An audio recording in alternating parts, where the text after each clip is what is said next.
আজ শনিবার, টুকু স্কুল ছুটি, তার জন্য বাড়ির সবাই দেরি করে উঠেছে। কাজকর্ম অফিস টফিস থাকলে একটু তাড়াতাড়ি উঠি আমরা সবাই।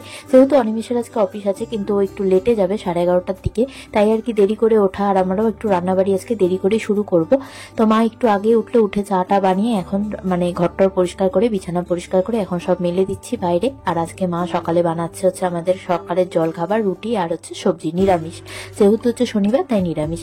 আর ডুগু এটাই থাকে, মানে ধান্দায় থাকে যে সকালবেলা খেয়ে আমাকে নিয়ে যাবে। তো পিসিমণি এসেছিল, ব্যাস, পিসিমণিকে আর ছাড়েনি। তো আমরা সকালে খেয়ে নিচ্ছি রুটি, আর আমার রুটি খেতে খুব একটা ভালো লাগে না, তাই আমি খেয়ে নিচ্ছি ভাত।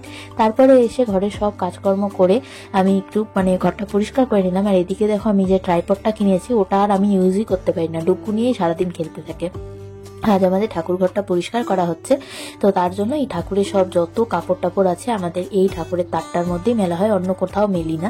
তো যেহেতু বুনু অনেকক্ষণ ধরে কাজ করছে, ধোয়া বাসন মানে বাসন টাসন পরিষ্কার করছে, তাই বুনুর জন্য একটু চা বানিয়ে নিলাম আর সবাই